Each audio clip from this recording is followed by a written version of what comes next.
Want to know what your dog is thinking? Have a challenging dog behavior you need help with? The Dish on Dogs is your source for all your canine questions. Improve your relationship with your dog and deepen your understanding of your furry friend. Right here on the Dish on Dogs. Welcome, everyone. Welcome to another exciting, informative, fascinating episode of the Dish on Dogs. I'm your host, Mike Gould, affectionately known as the Mayor of Houndstown. For those of you who don't know, Houndstown is not an emerging pet brand. It's an exploding pet brand. At the Dish on Dogs, we always kind of focus on dogs in some way or another, whether it's the business of dogs, dog behavior. Today, we're going to talk about dogs in winter. I have with me, here's the most exciting thing. My guest today is so special. I don't often, she used to be my wingman for almost a decade. Now she's caught up in big decisions. I got bigger things to do. Come on. Well, anyway, Jackie Bondanza is joining me. Thanks for having me back. Of course. Thanks for being here. So, I remember a time 8 years or so ago that you used to actually listen to me and find me somewhat informative. I remember that too. It when was you a while used ago. to listen to me too, but all right, no well, more. Jackie. That's no more. All right, we got a great show. I'm bubbling with antibodies and caffeine now. So I'm like crazy person. All right. So today I have a few confessions to make. And it's going to be, I don't know. But let's talk about, I just came from Aurora, Illinois. And when I've been on the road a lot, I get lonely on the road, right? And sometimes... You know that I get a little lonely, of course. I'm in the hotel room, and I get on my Google machine, and I need comfort. And I Google Uber Eats. And I have food delivered. Oh, my God. Okay, you don't Google Uber Eats, right. but okay. And I've come home, even at home, with ketchup on my collar. Yes. Right? And you're like, where yes, have you been? It's always suspicious. It's always suspicious. Ketchup on my collar. Where have I been? What did you have for dinner? And I say, well, like a sandwich. And she's like, what kind of sandwich? I say, what have you eaten today? And you say, a banana. What else have you eaten today? Right. And what's the ingredients of the sandwich? I just say number one. I trust the fact that, they're making food now, healthy food. But anyway, that's not my problem. I have a bigger confession to make. Oh, boy. Yeah. But I figured I'd just do this on TV. This way you can't hurt me. So I have developed relationships in the past with people. Over the years, I'm out there. As I said, same thing. So I'm in Aurora, Illinois, folks. Aurora, Illinois. Now, this is a pretty moderate-sized city outside Chicago. And there's a lot happening in Chicago politically and so forth.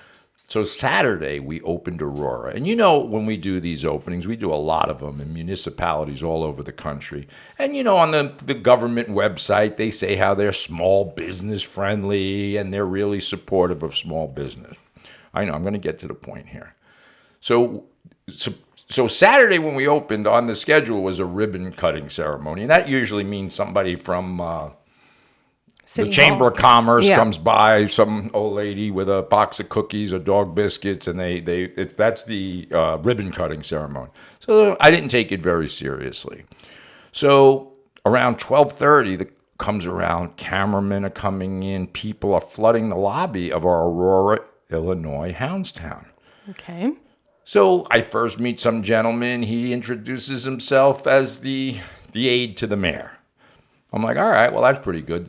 He's going to just speak on the mayor's behalf, tell me the mayor's out of town or he's in an important meeting. Then comes the deputy mayor, and he says the same thing. He's, unfortunately, the mayor, he's busy. He's not going to make it today, but I'm here. Well, deputy mayor, assistant mayor, that's pretty cool. Very nice man. Very nice. Very sincere. All right, I'm getting to it. Then what happens, Jackie? This man walks in. You do love a good bromance. Yeah, so we caught eyes. Now, admittedly, we're wearing masks. COVID there is very, the mask thing. And I looked in his eyes. He reached out to shake my hand. And the handshake was like no other. It wasn't hard. It wasn't soft. It was just the right amount of pressure. And I looked in his eyes, and in that moment in time, I fell in love with Mayor Steve Irvin. Let me tell you something. I mean this, Jackie, and I don't know how you feel about this. Mayor Steve Irvin. He's yours, Mayor. Yeah, I'm sorry to say that. I'm not a stalker, don't worry. But I've been known to. No, I don't do that anymore. But this man, seriously now let's go from the, so I do have this bromance. And it's met by sincerity. The reason I have it, it's sincerity. Because if I have a penny for every politician that told me what they're going to do, blah, blah, they're going to send me somebody. This man, Mr. Irvin, who I hope is running for governor, which I heard, and if he is, I'm all on board, even though I'm in New York. So he was incredible. So he was sincere. He spoke very extemporaneously, and it wasn't just BS. It wasn't the normal BS. So he supports our new location in Aurora. Right. Okay. Really Great. supports it, but the government supports it. Right. And that is important when we're opening stores, of course, is that we have the support of the community. So that's really nice to hear that. Right. Okay. Should we talk more about the actual topic for today? Yes, the actual topic is dogs in winter, but I can easily segue. That's a good segue because we just opened Aurora, right? And it was snowing there. Yeah. It's winter. And Mayor Irvin came in the snow. Hello, Mayor Irvin came in the snow during COVID, 1:00 on a Saturday afternoon. So well, now thank you, Mayor, for supporting us. Thank you, Mayor. Okay. Now we can segue to the topic at hand. Yes. Dogs in winter. Yes. So why the topic really is, why do dogs behave differently in different seasons, in winter in particular and in the spring, right? As winter kind of moves into spring, the dog's behavior can change. So why don't you talk about the Aurora opening and Right. use that as a kind of a segue to that topic? Why do dogs behave All right, differently? well, let's just talk about dogs in general in changes of climate, changes of temperatures, and we'll talk about thermoregulation. Thermoregulation is the dog's coat. Dogs have hair and leather skin. Some dogs have dual layers of hair. Double coats. Dual layers, yeah. And it's designed to regulate temperature. The dual layers have been designed, remembering all dogs are mutated wolves. So an Italian greyhound or greyhound dog in Florida is not the same as a Alaskan Malamute in Alaska that runs the Iditarod and sleeps in snow and ice. They sleep in snow and ice. So the problem we always have is anthropomorphism. So if I asked you, Jackie, what your comfortable temperature is, what is your comfortable temperature? 68, 67. Exactly, Jackie. Perfect. And if I asked anybody, if anybody listens, I'm sure there's one or two people out there. Tom Sullivan, what's your comfort zone? So people invariably are going to say exactly 68 to 72. So on the Fahrenheit scale, from freezing to boiling, humans are comfortable in about 5-degree variance. That's their comfort zone. So if that's our comfort zone, we're not dogs whose body temperature is already 101 degrees compared to our 98.6. We don't have a double coat, but we can.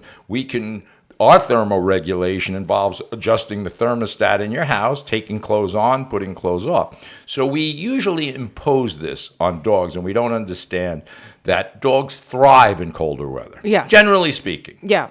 They thrive in it. So as you said, when the temperature goes down in the fall, it starts getting down to the 50s, 60s, or 70s. It's slowly going down. The dogs become more animated. And if at the first snowfall, you open the door, the dogs run out like children do. Yeah. So cold, actually, in dogs, grows hair. They grow hair in the fall because of the lower temperature. I wish that was the case for me, that the lower temperature grew hair, but that's just not the reality. And that's why then in the spring and summer they shed, some dogs will shed their undercoat. Of course. Coming out of the winter. But there's another reason why dogs' behavior changes in the cold weather that we've talked about before, right? And it's because dogs are inside more when it's cold, so they're kind of like hibernating, right, in houses, and they're watching, the mailman go by and the school bus go by. The dogs aren't getting out enough, like as much as they would in the spring or the summer when the weather's nice. So I guess this is more a topic of dogs' behavior changing in the spring after they've been kind of hibernating in the winter, and then they start to get out more. More people are out riding bicycles, walking, as the weather starts getting nicer. Right. Okay, So this is kind of like a hibernation period too. right, to some degree. But we're talking about two things now that you Yeah. threw into the mix. We're talking about animal physiology, Yeah. and now we're talking about animal behavior. So they're two separate things, but quite correctly.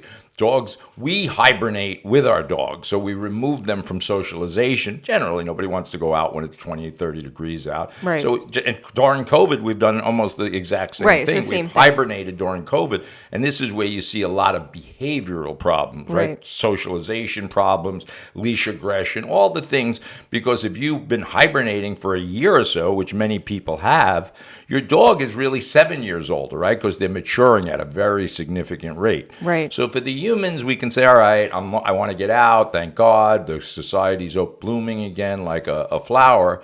But for dogs, they've been incarcerated, kind of, for 7 years. They didn't have the natural ability to go den where they wanted to, go up high in the mountains, go low in the mountains. So again, we go back to the hostage taking. They're under our control nicely, right? We do what we think is right for the dogs.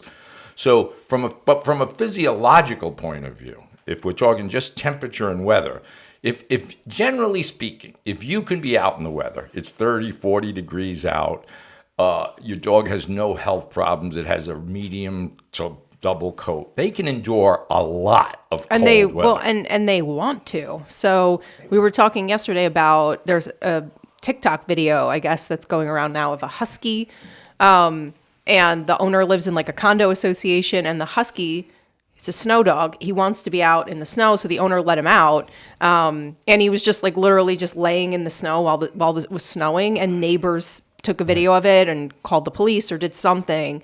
And so the owner went and filmed the video of the dog, like saying, you know, do you want to come inside, dog? And the dog just like lifts his head and puts his head back down. Like he wants to be out in the cold. And that is counterintuitive, right, to what we believe as humans. But that is literally what he was born to do. Right. Well, we had this in our own household. We had a St. Bernard. Yeah. And he preferred sleeping in a snowstorm. That did. was his comfort zone. And it's almost the exact same thing, only we didn't have it on video.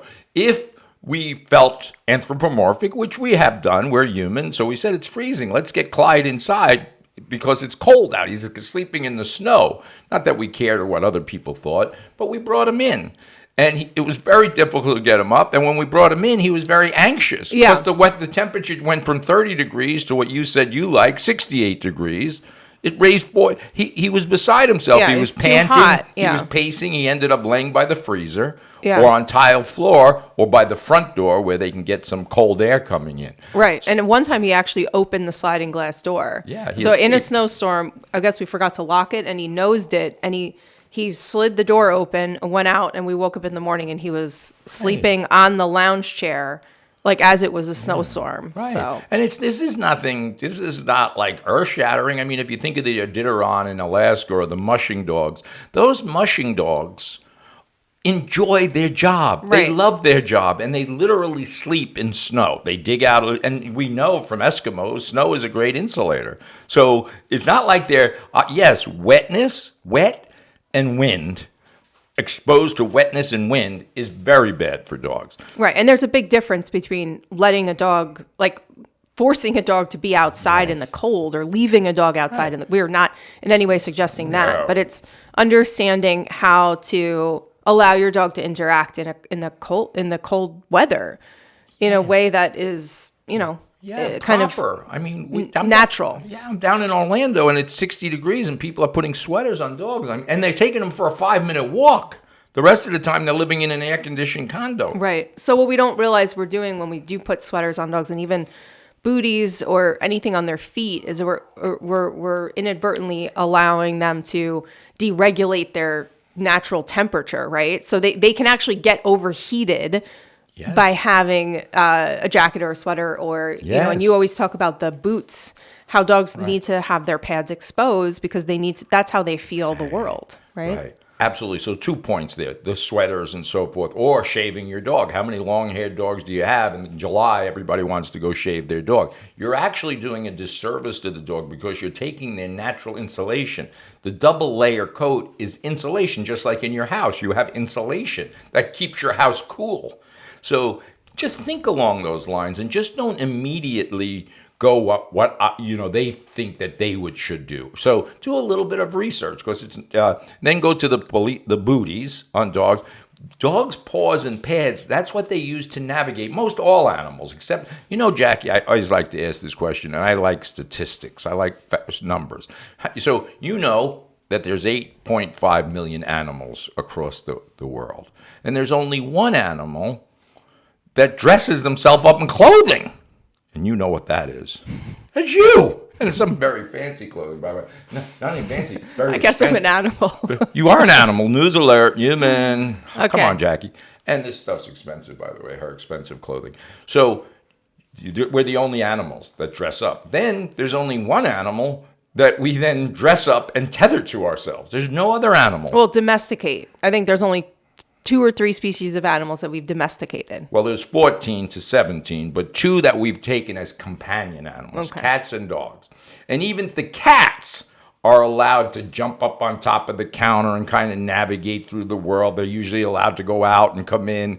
But dogs are really literally tethered to us. We decided we're going to dress them up like we feel is proper. And we do this. I say this with all due respect. I laugh when a dog comes in our lobby on Halloween and he's dressed like a bumblebee. I get a kick out of that. I think it's funny. But somewhere along the line, it then goes the wrong direction. So, I see dogs at airports being dragged up elevators and escalators, and it's somewhat toxic sometimes. So to circle back to the winter. Circle back to the topic at hand.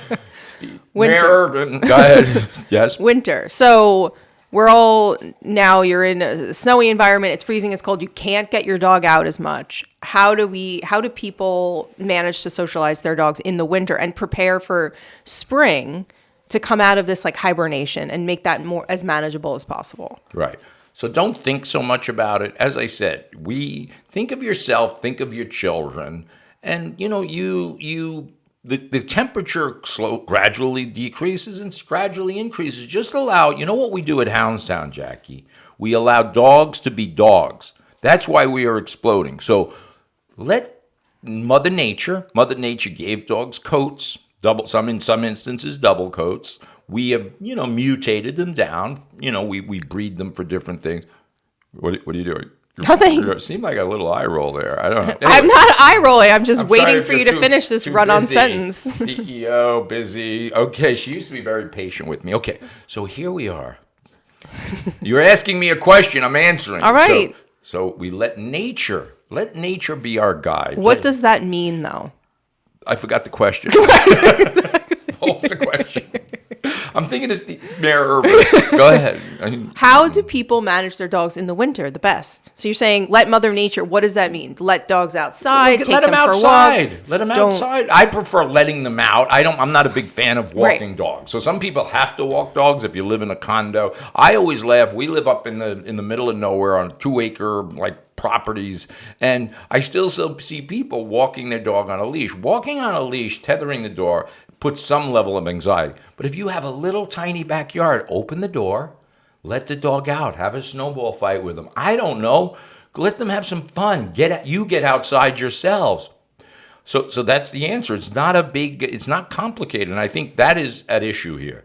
Humans overcomplicate animals, but most importantly, dogs. If it was any other animal, we wouldn't have this discussion. Right? If it's a horse, yeah, of course it goes in a barn with shelter.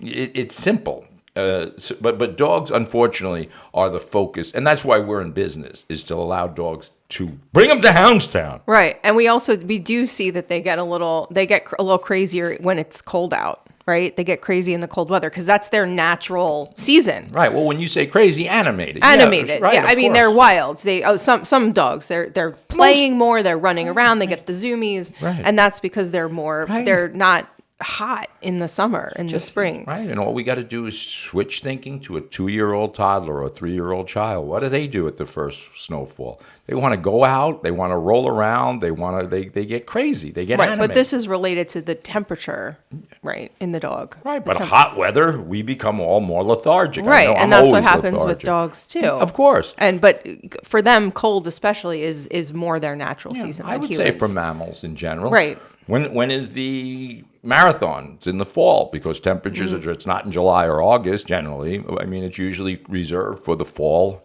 weather because we're more active. We want to be more because it burns energy, cold create, there's a whole, again, physiological reason, not just pure temperature. There's a whole bunch of things that mammals require, that they gravitate towards temperatures that they enjoy. Right. Dogs can't do that. We control that. So just be a little more open-minded and don't put booties on dogs. My last point was the booties. And this, I can tell you, this is from my colleagues in law enforcement at Ground Zero. When I worked at Ground Zero, obviously we had rescue dogs from all over the place. And there was dangerous, sharp items, hot items and stuff. And that was just the reality of it, right? But dogs have a great internal navigating system by using their paws, their pads. That's how they that's why they don't fall off cliffs, and that's why they don't run into fires in the woods. So that's their navigating tool. And if you watch your dog, you're walking him down the street and there's a manhole cover, he might go around the manhole cover or he might jump over it. Because their paws have sensitivities on them that tremendous sensitivity. Yeah. So when you put pads, so my law enforcement colleagues would put pads, or what do you call them, boots, on the dog, and that stopped them from being able to work. So they couldn't navigate well. They couldn't navigate, and they were so out of balance that they couldn't focus on the job at hand, which was hunting human odor. So once the booties were put on, they couldn't focus on their job, and it's totally shut them down. Yeah. And there were very few minor cases of cuts. It was more exhaustion from the humans pushing the dogs too much. But so I just keep that into consideration. And right. So obviously the same thing applies for our domestic dogs. Like they don't need, when they go out for a walk, they don't need to have. Exactly. Because I'm assuming you're not running in 10-degree weather a marathon. You're going out for 15, 20 minutes. The dogs should be fine. Okay. All right. Anything else, Jackie? Did I get there? I think we're good. And of course, what? Go ahead. No, give your Bromeo a shout out. Is that what you want to do? Mayor Irvin. Anybody listening? Anybody? Support Steve Irvin. I want him to be governor of Illinois. Please. He loves animals. That's what it is. He's a good man. I don't know his political affiliation. Honestly, I don't, and nor do I care. Google him. Support him. I'm going to. Okay, that's all. Are you moving to Illinois? I may be moving to Illinois. All right. No, yes, Mayor Irvin. All right. Good man. What? Well, you said finally something else. No? Oh, finally something else is, yes, obviously bring your dog to Houndstown or another place to socialize in the winter because it is hard to get dogs. It's less likely that the dog is going to get out naturally in the winter. Of course it is. So one more thing, I didn't talk about the Paulies. I mean, I'm giving all these comments to the mayor. The Paulies are actually running the place. Jim and Karen are doing a phenomenal job. Just in the last 2 days, they've taken dogs that have been rejected by other pet care facilities. I won't mention their names. Guess what? Go on their website, go on their Facebook. You're going to see dogs playing today that a week ago wasn't allowed to interact with other dogs. That's pretty cool. That is so cool. Yeah, that's the heart of what we do. So thank you. All right. Well, thanks, Jim and Karen and Mayor Irvin. Mayor Irvin. The best mayor in the United States as far as I'm concerned. All right. We'll see everybody next time. Thanks for watching another exciting episode of the Dish on Dogs podcast. You can also watch us on YouTube on the Dish on Dogs podcast. If you're a listener, you can catch us on iTunes, Spotify, and all your other podcast platforms. For more information, click the link in the description. We'll see everybody next time.